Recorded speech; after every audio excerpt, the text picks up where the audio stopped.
So today whatever we are going to take up is about the sustainable goal, sustainable development goal of United Nations, number 15. So let me share the, sustainable development. Today I have two parts, two things to be conveyed within 1 hour. Let me see how best I can be able to really communicate and convey to you. It's a challenging thing, even to me. you know, Normally we take each one, like the first thing I take 6 sessions, okay, but today I'm going to take everything in half a session. So let me see how best we can go. So let's look at today's sustainable development goal is on life on land. Okay. So what is life on land? There are animals, birds, reptiles, plants, insects, including microorganisms. They are all living. There are so many crores and crores of species on this world, in this, on this earth, and they are all living together for not just last few 100 years, but for thousands and thousands of years, maybe a lakh year, 2 lakh years. So for so many years, so many ages, all these things are living in harmony. They are all existing. So the human being is one among the animals. Okay, a lot of people think the world is made for human being, but not so. The world is made for everybody, where human being can also live a very happy, comfortable life with all the other things. So this is the life. We have birds, varieties of birds. We have plants, varieties of plants, animals, so many insects, and microorganisms, reptiles. So many things are living together happily. So let us look at what is this we are going to do with this program. This is the SDGs 15 that says protect, restore, and promote sustainable use of terrestrial ecosystems, sustainably manage forests, combat desertification, and halt and reverse land degradation, and halt biodiversity loss. Okay, halt the biodiversity loss. So these are all the things that are happening in the world. We need, biodiversity loss is happening, and land degradation is happening. Desertification, that is, all the lands are becoming deserts now. And the forests are all burnt every year. We are losing so much, like one nationwide, that much of land, every forest is burnt, and ecosystems are disturbed. Okay, so we need to protect, restore, and promote sustainable use of all these things. This is the goal of goal number 15 of the sustainable development goals. So we have found that around 1 million animal and plant species are at threat of extinction. Very soon our next generation may not see them. Is this a world that we would like to leave for our next generations? So let us look at how do we protect them. We have a right to live, but equally all the other living things also have the right to live. Are we there to really protect their rights, or are we here to simply consume everything around and then create hazards to everybody, including human beings? See, nations have agreed, among other targets, to protect and conserve ecosystems, for example, deserts and rainforests, by respecting signed international agreements. There are so many international agreements, pacts have happened among nations that we need to protect and conserve, but it is not happening at that speed. Okay, at which the speed at which they are destroyed and the speed at which we are restoring, they are not matching. And reduce deforestation and plant more trees in order to reforest. But reforestation is not happening at the speed at which deforestation is happening. Protect and urgently prevent the extinction of endangered species. So we don't know like what is actually happening and how even those species are also not able to regenerate themselves. Such kind of problems are also happening. People thought even if we have a little, we will do on all that science and technology, everything they thought will happen, but many of the species are simply disappearing from the earth. So stop controlling hunting and trafficking in protected species of flora, and it is important to involve indigenous communities. This is very, very important. See, we may be deciding a lot of things sitting on a high pedestal and then we decide. But in the forest, whoever is living there, in and around, in the close to the nature, if they are not really taking care of it, nothing can exist. So it has to involve them, involve the locals to really take care of all these things, protect and conserve ecosystems. So these nations have all agreed. Okay. So these are the essential things that are required for every living creature. We require clean water, fresh air, and chemical-free food. Is it not so? Okay, what is the clean water today we are having? Purified water we are taking, not clean water. Clean water is different from purified water. Purified water is something like it's a processed water which is eliminating some of the very essentials required for the body, like the minerals. Some of the microorganisms which help our body, they are also eliminated in the processes.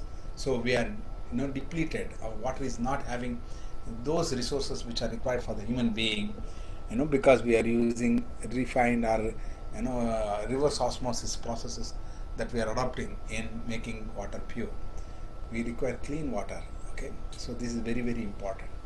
Not only human beings, every creature requires enough water that is clean and consumable. Okay, then fresh air. Everybody knows that how much we are really destroying the ecology and also creating so much of pollution. A lot of people think it is only happening in the cities. It's not so. It is happening everywhere. By burning the crop residues, we are creating more pollution.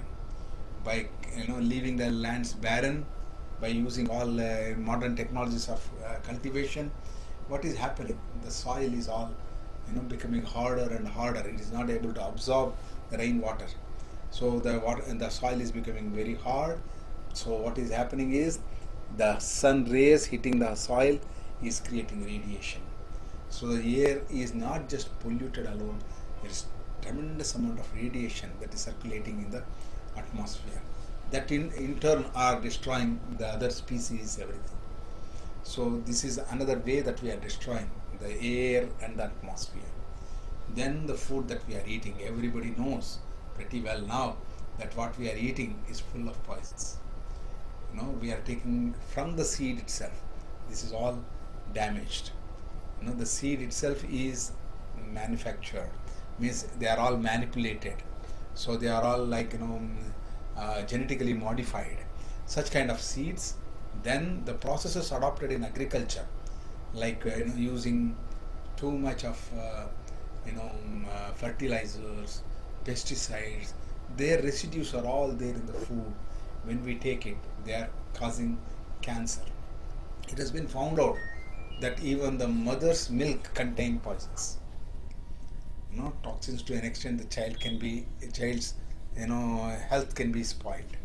So this is what actually basically we require these things: clean water, fresh air, and chemical-free food.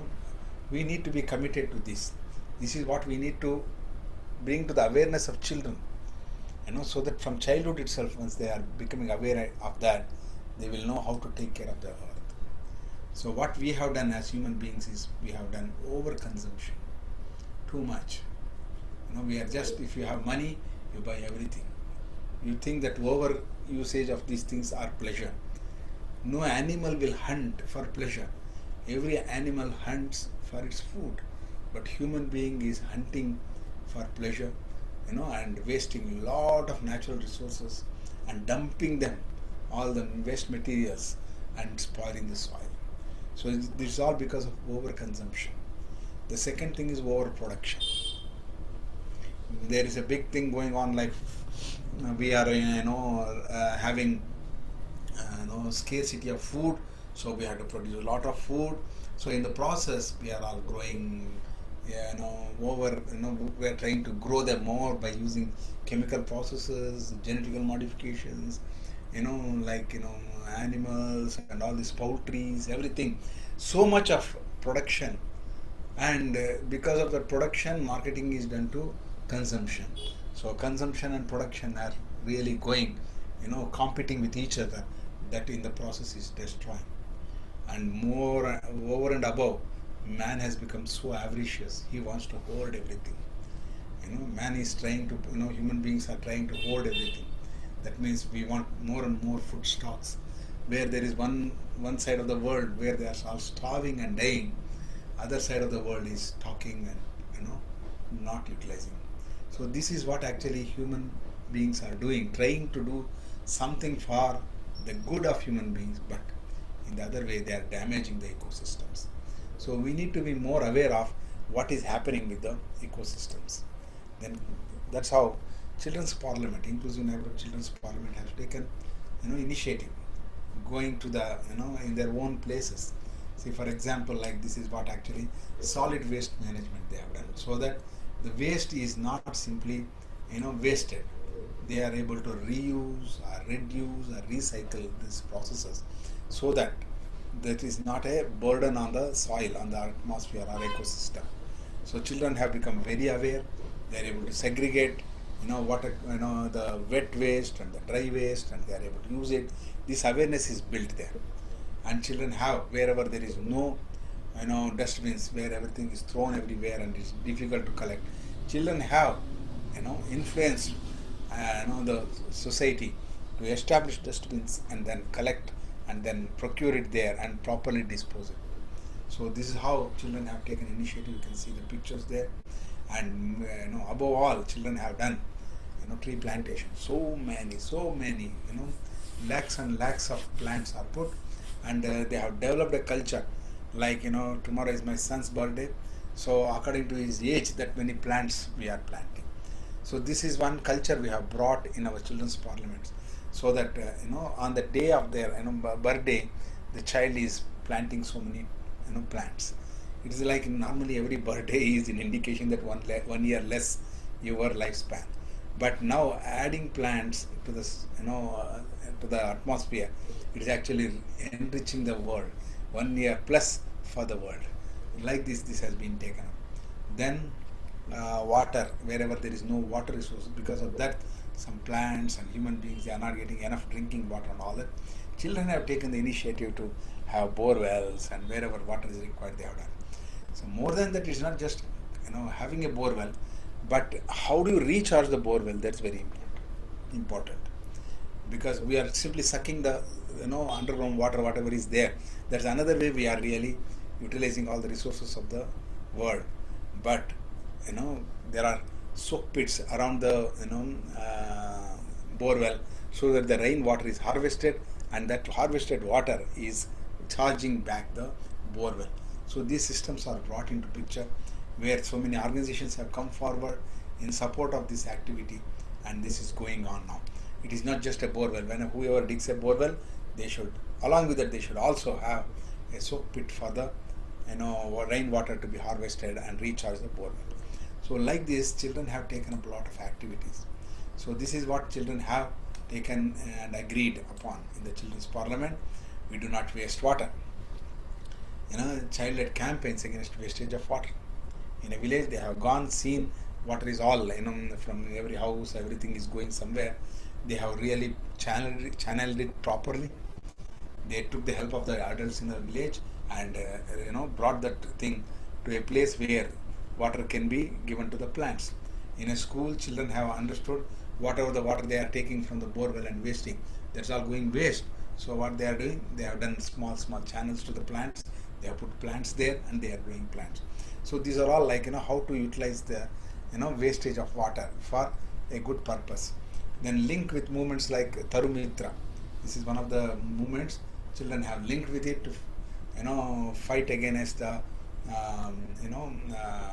deforestation, and to link with organizations that focus on water. They have taken up, and they started protecting and preserving water, and then promote tree plantation in our neighborhoods. They have gone and then they have planted so many plants, and then kitchen gardening. This is another very interesting thing that children have done. So in their backyard or on their terrace or in a vacant site in their locality, children have adopted a garden that can grow vegetables for them.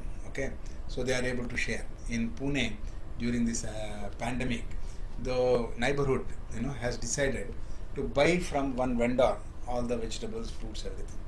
After that, they realized they have a lot of space, even on their terrace, in their own, locality. So they started growing them collectively.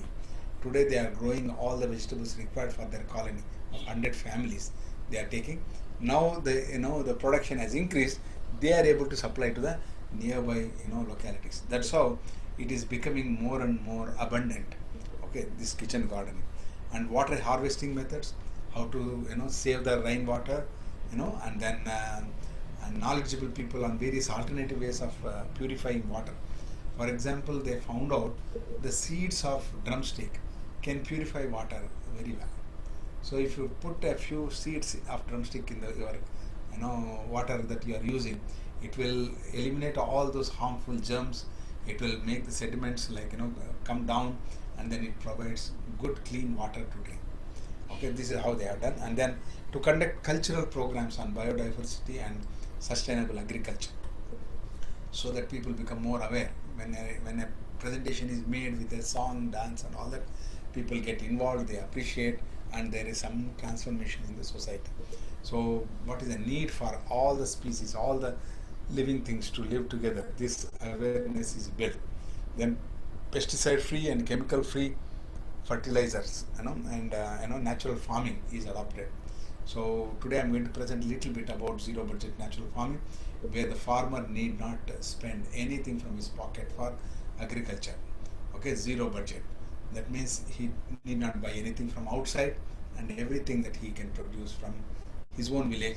And we say a statement in Hindi, गाँव का पैसा गाँव में, शहर का पैसा गाँव में, अमेरिका का पैसा गाँव में. With that motto, this is zero budget natural farming is working. I myself have personally trained more than 1 lakh farmers in Andhra Pradesh and Telangana and Karnataka. So now this has been adopted by even government of Andhra Pradesh has one department is open for zero budget natural farming. So like that, this is now taken up, and the father of this movement, Subhash Palekarji, has been given Padma Shri also last year. So this is how the awareness is built, and mainly by children adopting the villages and taking care of the farming also as a part of their sustainable development goals. Then to keep track of the species under the threat of extinction is another thing children are noticing, and they are growing.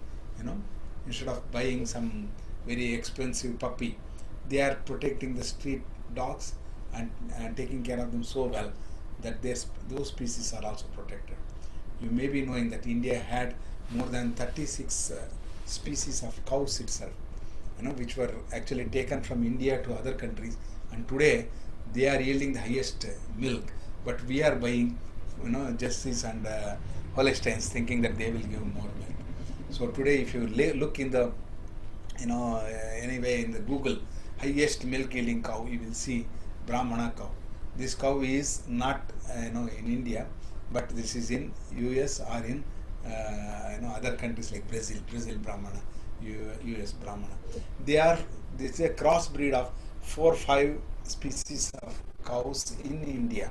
So they crossbred it and developed it in such a level, such a way. In last 100 years back, they have done that job. Today they are all sold at very high price into crores. One cow, costs something around 1 crore rupees. So you may be wondering, like, how it is possible. Yes, it is. That's how they have developed it. We have neglected it. We have not understood the value of it. So now we have to track the species which are under threat of extinction and protect them, and breed them and develop very good breed. Okay, so to collect success stories and those promote sustainable ecosystem, this is what our child ministers are doing. So children are made aware of what are all happening everywhere, how children are all really doing wonderful things that inspire each other, and they are taking it further. So now, zero budget natural farming for sustainable development goal 15. With one desi cow, you can do 30 acres of cultivation. You may be wondering how it is possible. Yes. So there is a process of actually plants don't require fertilizers. This is the truth. Okay. Just imagine, like if there is a forest, who is going to put fertilizers to it? For you just just question yourself: did we bring forests, or forests were there even before human beings? That means forests are not dependent on human beings' intervention. We human beings are dependent on forests. So in this process, we must be more and more aware that taking care of.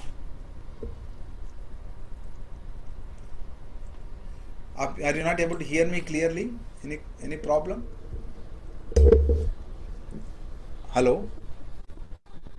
It's okay. Go on, carry It's on. okay. But maybe you can hold your mic little closer to your mouth.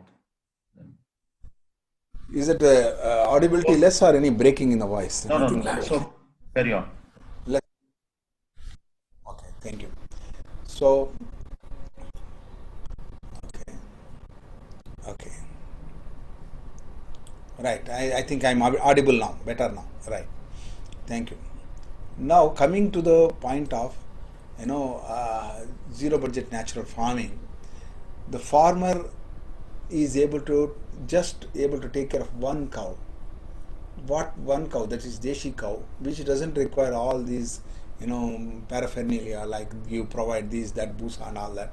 If they can just graze from morning till evening in the forest or nearby places, with that it is able to give 10 kgs of cow dung and 10 liters of cow urine, which is made into a process of developing it into jivamrutam. So with 200 liters of water, 1 day's cow dung and 1 day's cow urine put together, and with 1 kg of jaggery and 1 kg of any dicot flour, means like the papu, that powder is put, and then with some soil of this much from your own land, your own land, you take this much of soil, mix that also, stir it well 2 times a day in a clockwise direction. Then after 48 hours, this is ready to be put back into the soil. If this is mixed with the water being supplied to the plants, just if you give once a month this much, once a month 200 liters of jivamrutam with along with your irrigation, if you can give, it may be drip irrigation, it may be flood irrigation, whatever you do, that's enough to give everything required for your plants. So this is how with 1 day's cow dung you are able to provide for 1 month requirement, for 1 acre. So with one cow you can definitely take care of 30 days, means 30 acres. So this is how it is done, and many success stories are there with the farmers, and this initiative is taken by children educating the villagers about the need of it. Though it is started as a child's play, today farmers are all adopting it, seeing the value of it. And even in zero budget natural farming, you require very less water, only 10% of water is enough. How, you may be wondering? We are giving water in every salu, that means every line. That every line is providing water for both sides of the plants. So is there a need for giving it to every line? No need. If you give alternate lines, alternate lines, if you give water, because it is providing it to both sides, every plant gets on one side or the other, water enough for them. So this reduces 50% of water usage. Then we are mulching the soil with the crop waste. When you cover the soil with the waste material of all dead materials like the leaves, branches, sub branches, everything on the soil, and cover it with the dead material like the dried material, then what happens? It will stop the evaporation of the water. When the water is stopped from evaporation, then what happens? You are saving more water. Plus, it has been found that mulching material, 1 kg of mulching material can absorb 6 liters of water every day from the atmosphere. So it can absorb. That's how you can find in the early morning, if you see any dry material, if you lift it, below that there will be some water, humidity there. That's because of it's attracting the atmospheric water into the soil. This is how your plants are always protected. So in zero budget natural farming, you require only 10% of water from what we are actually using in irrigation. So this saves water. Water is in scarcity for the whole world, so we are not wasting water. Then third is, we don't have to use any chemicals in this, any fertilizers in it. any kind of pesticides in it. So in zero budget natural farming, the soil is enriched. Because the soil is very healthy, plant is very healthy. When the mother is healthy, baby is healthy. When the plant is healthy, automatically its fruits are healthy. It's whatever produce is healthy. This is how everybody is eating a healthy food, poison-free food. Then another thing is biodiversity. In natural farming, we don't put single crops. We always put mixed cropping. In a dicot crop, we'll have a monocot, both together. Like in paddy, we put black gram also in it, so that what happens, they support each other. There is an ecosystem that a monocot and dicot, they have to compensate and complement each other. So when we do this in the natural farming, you will learn more when you attend a session on zero budget natural farming. When you do this in your farm, automatically they provide enough required nutrients for like nitrogen, potassium, and calcium. Everything required for the phosphorus, everything required for the plant is provided by each other, like one to another. So that's how the plants grow very, very healthy and give better yield. Instead of you getting one crop, you get 4 or 5 different crops. You observe in nature, if you go into the forest, do you find a big tree, huge big tree? Under that there are small trees, and under that there are bushes, and to them the creepers are all there, and then there is grass. That means there are 5 varieties of plants always live in symbiotic nature. That is, biodiversity exists in nature. They are not competing with each other, they support each other. Okay, a lot of people think if I put this and if another crop comes, this will go. No, each plant is designed for particular light. So when you put it under each shade, the less requirement of light is taken by the smaller plant, higher requirement will grow. This is how they are all like there is a beautiful combination. So when zero budget natural farming is adopted, that means you are having minimum 5 varieties of crops at a time. That means every month you are getting some yield or the other. That means you have got continuous supply of money to the farmer. So the farmer is not put a crop and waiting for what will happen to me if the crop fails, nothing like that. So this is saving lots of farmers. There are no records of zero budget natural farmer committing a suicide. So it has been found out that enormous amounts of suicides are reduced only because of adopting zero budget natural farming. Okay, so this is what actually we have educated in the children's parliament, in the youth parliament, in the parliaments, in the neighborhood parliaments. This is how this has been adopted. Today, hundreds and thousands of software engineers, doctors, chartered accountants, lawyers. My son is a lawyer, he is doing natural farming. So like that, they are all adopting natural farming as a way of life. Just like how we eat from home, we also procure food from our farm. If you have got 1 or 2 acres, that's enough for your whole family to live very comfortably without depending on anything from outside. So no need to buy any inputs, no fertilizers, no pesticides are required. Healthy, happy, healthy, prosperous farmers and consumers, and the nature too. So this is how zero budget natural farming has protected this very important sustainable goal of number 15, life on land. So this is presented by me. So here we end the session. So I'm very happy. So anybody wants to have any questions? After that, we will go to the second part of the session. Okay? Yes, please.